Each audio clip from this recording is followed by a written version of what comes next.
Hello, everyone, and welcome to this explainer. I am absolutely thrilled you're here because today we are tackling something that's impacting practically every single generation right now. And as you'll see through some next-level images and animation today, the Department for Work and Pensions, the DWP, well, they don't apply the same rules to everyone. And I don't mean that generally, I mean it extremely specifically.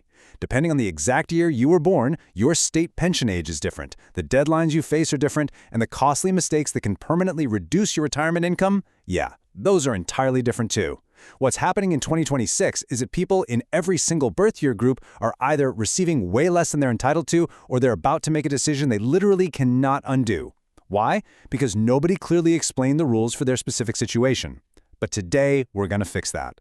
So, I want to ask you this directly, right off the bat. Do you know your exact state pension age? If you're sitting there assuming your age is just a flat 66 or 67, you need to listen very closely, because simply assuming that standard number is currently causing thousands of people to permanently lose money every single week.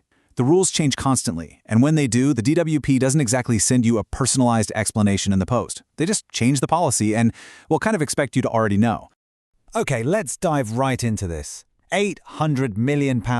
That is the staggering, eye-watering scale of DWP underpayments currently sitting out there. Mistakes have been made, and an enormous amount of money is rightfully owed to pensioners who just haven't claimed it yet. Today, we're going to look at exactly who is owed this money, and more importantly, how to actually trigger those payouts. To make this super efficient, we've divided the rules into 4 distinct groups based on birth year. Group 1 is before April 1960. Group 2 is April 60 to March 61. Group 3 is March 61 to April 77, and Group 4 is after April 77. Treat this like a choose-your-own-adventure module. Find your specific birth year group and get ready for your tailored action plan. Group 1. Born before April 6, 1960. You are 66 or older.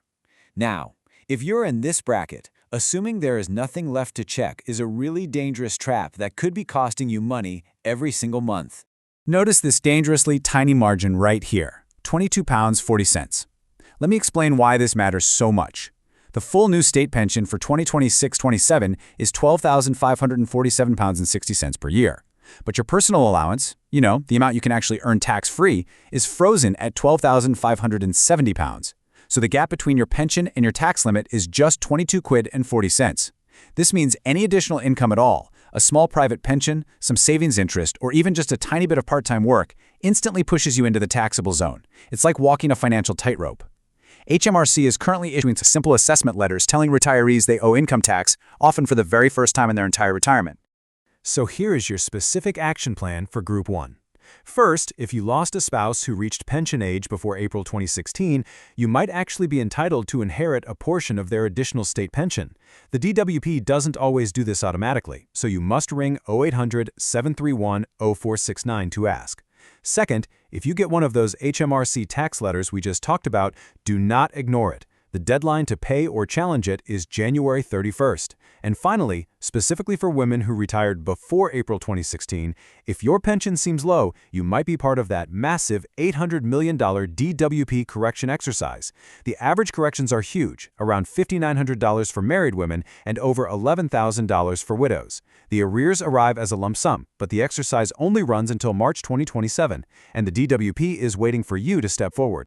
Let's move to and see how this builds in Group 2, the critical transition. Born April 6, 1960 to March 5, 1961. This is unequivocally the most critical group in all of 2026. Most people here assume their state pension age is either 66 or 67. Actually, scratch that. For you, it's neither. It's somewhere right in between, and the exact month matters enormously. And this brilliantly illustrates the trap. Just watch how this scales up month by month.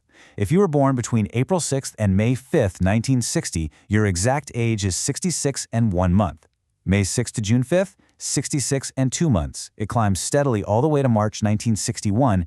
That specific month is your target, not 66, not 67. And if you miss it and don't claim promptly, every week beyond it is a week of payments you won't recover automatically. This is incredibly urgent because specifically right now in July 2026, people born in May, June, and July of 1960 are reaching their precise state pension age this very month.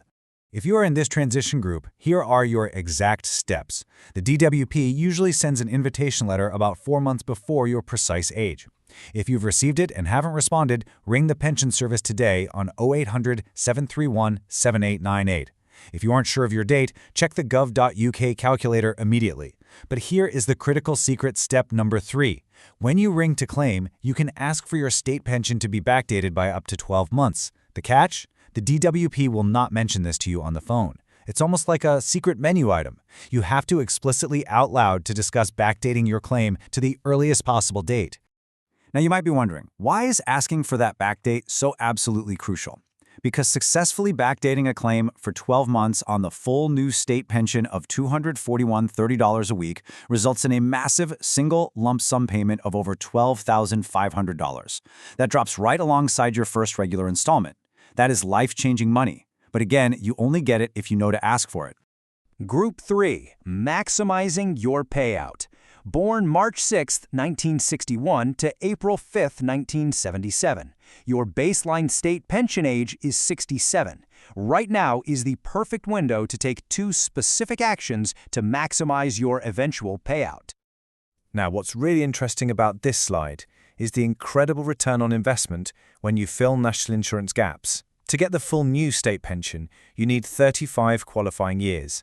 Every year you fall short permanently reduces your weekly payment. You can currently fill gaps from the last 6 tax years. It costs between £900 and £960 to buy a year voluntarily. But look at that return. That one purchased year yields over £7,000 in higher pension payments over a standard 20-year retirement. It's an amazing opportunity. Just be absolutely sure to ring the Future Pension Centre on 0800 731 0175 first, just to confirm that filling your specific gap will actually increase your payout, because sometimes, depending on your record, it won't. The second action for Group 3 revolves around this number right here, £1,260. This is the marriage allowance. If you are married or in a civil partnership and one of you earns below £12,570 this year, you can transfer part of that unused allowance to the higher earner. It reduces your tax bill by £252 a year. But here's the real kicker. You can backdate this for 4 complete tax years right now. A lump sum refund from HMRC plus this year's discount totals £1,260. It takes literally 10 minutes on gov.uk for free. Please do not use a paid claims company. They will absolutely fleece you for 30 to 50% of your own money. Apply right now because the 2022-23 backdate year permanently expires on April 5, 2027. Moving to our final demographic, Group 4, Protecting Your Future. Born after April 5, 1977, under current legislation, your state pension age is 68. However, the government is actively reviewing whether to accelerate that timeline. Because of all this uncertainty, you've got to play defense here and take actions today to protect your future. First, verify your national insurance record right now for old gaps. Employers who submitted incorrect data in the 1990s or early 2000s, well, they may no longer even be in business, so proving an error later gets really hard. Check your record through your personal tax account while the documentation is still accessible, and call HMRC on 0300 200 3500 if you spot any errors. Second, maximize your $20,000 ISA allowance.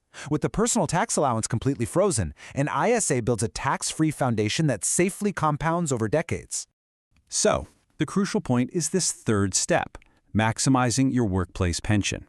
If your employer offers matched contributions and you aren't capturing them, you are literally leaving free money on the table. Think about it.